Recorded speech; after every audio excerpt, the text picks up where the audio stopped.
യുവനടിയുടെ കൊച്ചിയിലെ ഫ്ളാറ്റിൽ അനാശാസ്യം നടക്കുന്നതായി പരാതി.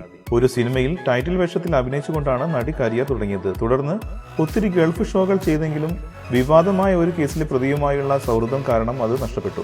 ഒത്തിരി പരസ്യ ചിത്രങ്ങളിൽ അഭിനയിച്ചുവെങ്കിലും ഇപ്പോൾ ആ അവസരവും നഷ്ടപ്പെട്ടു. സിനിമയിലും പരസ്യങ്ങളിലുമൊക്കെ അവസരം കുറഞ്ഞതോടെ 1000 രൂപ പോലും എടുക്കാനില്ലാത്ത ബുദ്ധിമുട്ടിലാണ് നടി. പിന്നീട് ഒരു യുവ ബിസിനസ്സുകാരനുമൊത്ത് ഫ്ളാറ്റിൽ കുറച്ചുനാൾ ഒന്നിച്ച് താമസിച്ചു. അയാളുമായുള്ള ബന്ധം തകർന്നതോടെ ഒരു NRI കാരനോടൊപ്പമായിരുന്നു കറക്കം. വിവാഹിതനായ അയാളും പിന്നീട് ഈ നടിയെ ഉപേക്ഷിച്ചു. അതിനുശേഷമാണ് കൊച്ചിയിലെ ഫ്ളാറ്റിൽ അനാശാസ്യ പ്രവർത്തനം തുടങ്ങിയത്. വലിയ തിരക്കിലാണ് താരം ഇപ്പോൾ. ദിവസം തോറും പലരും ഫ്ളാറ്റിൽ എത്തുന്നുണ്ട് എന്ന് അയൽവാസികൾ പരാതി പറയുന്നു. കേരളത്തിൽ അറിയപ്പെടുന്ന ഒരു ഹോട്ടൽ ശൃംഖലയുടെ സമുച്ചയമായതിനാൽ പോലീസ് ഈ ഭാഗത്ത് കണ്ണോടിക്കാറില്ല. നടിയുടെ തൊട്ടടുത്ത ഫ്ളാറ്റിൽ താമസിക്കുന്ന യുവാവ് ഓരോ ദിവസവും ഓരോ പെൺകുട്ടികളുമായി ഇവിടെ എത്തുമെന്ന് പരാതിയിൽ പറയുന്നു.